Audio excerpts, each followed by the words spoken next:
ॐ श्रीमहालक्ष्म्यै नमः। अथ श्रीसूक्तम्। ॐ हिरण्यवर्णां हरिणीं सुवर्णरजतस्रजां चन्द्रां हिरणमयीं लक्ष्मीं जातवेदो महावः। तां महावः जातवेदो लक्ष्मीमनपगामिनीं यस्यां हिरण्यं विन्देयं गामस्त्वं पुरुषानहम्। अश्वपूर्वां रथमध्यां हस्तिनादप्रमोदिनीं श्रियं देवीमुपह्वये श्रीर्मा देवी दुषताम्। कांसोऽस्मितां हिरण्यप्राकारामार्द्रां ज्वलन्तीं तृप्तां तर्पयन्तीं पद्मे स्थितां पद्मवर्णां तामिहोपह्वये श्रियम्। चन्द्रां प्रभासां यशसा ज्वलन्तीं श्रियं लोके देवजुष्टामुदारां तां पद्मिनीमीं शरणं प्रपद्ये अलक्ष्मीर्मे नश्यतां त्वां मृडे।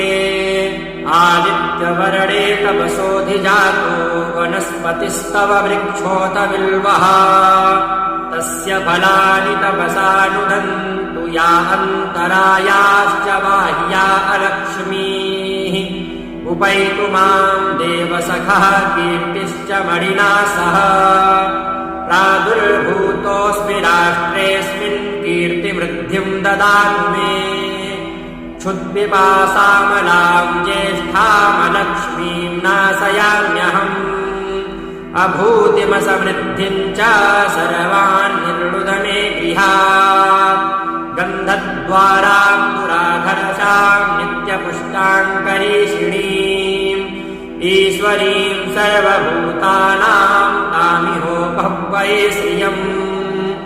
मनसः काममाकूतिं वाचः सत्यमसीमहि पशूनां रूपमन्नस्य मयि श्रीः श्रयतां यशः। कर्दमेन प्रजाभूता मयि सम्भव कर्दमा श्रियं वासय मे कुले मातरं पद्ममालिनीम्। आपः सृजन् स्निग्धानि चिकनी तव समे गृहे निच देवीं मातरं श्रियं वासय मे कुले। आर्द्रां पुष्करिणीं पुष्टिं पिङ्गलां पद्ममालिनीं चन्द्रां हिरणमयीं लक्ष्मीं जातवेदो महावः।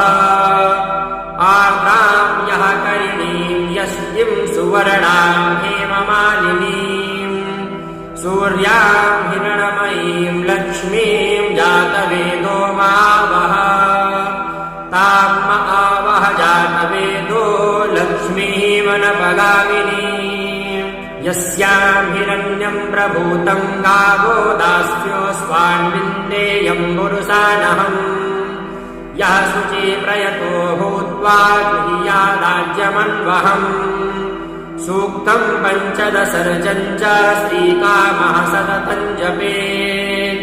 पद्मानने पद्मविपद्मपत्रे पद्मप्रिये पद्मदलायताक्षी विश्वप्रिये विष्णुमनोनुकूले त्वत्पादपद्मं मयि सन्निधत्स्व। पद्मानने पद्म ऊरू पद्माक्षि पद्मसम्भवे तन्मे भजसि पद्माक्षि येन सौख्यं लभाम्यहम्। अश्वदायि गोदायि धनदायि महाधने धनं मे दुषतां देवि सर्वकामांश्च देहि मे। पुत्रपौत्रधनं धान्यं हस्तस्वास्वतरीरथम् प्रजानां भवसि माता आयुष्मन्तं करोतु मे। धनमग्निर्धनं वायुर्धनं सूर्यो धनं वसुः धनमिन्द्रो बृहस्पतिर्वरुणो धनमस्विना। वैनतेय सोमं पिबतु वृत्रः सोमं धनस्य सोमिनो मह्यं ददातु सोमिनः। न क्रोधो न च मात्सर्यं न लोभो नाशुभामतिः भवन्ति कृतपुण्यानाम् भक्त्या श्रीसूक्तजातिनाम् सरसिजनिलये सरोजहस्ते धवलतमाम् सुखगन्धमाल्यशोभे भगवति हरिवल्लभे मनोज्ञे त्रिभुवनभूतिकरि प्रसीद मह्यम् विष्णुपत्नीम् क्षमाम् देवीम् माधवीम् माधवप्रियाम् लक्ष्मीम् प्रियसखीम् भूमिम् नमाम्यच्युतवल्लभाम् महालक्ष्म्यै च विद्महे विष्णुपत्न्यै च धीमहि तन्नो लक्ष्मीः प्रचोदयात् आनन्दः कर्दमः श्रीदश्चिकलीत इति विश्रुताः ऋषयः श्रियः पुत्राश्च श्रीर्देवीर्देवतामताः ऋणरोगादिदारिद्र्यपापक्षुदपमृत्यवः भयशोकमनस्तापानश्यन्तु मम सर्वदा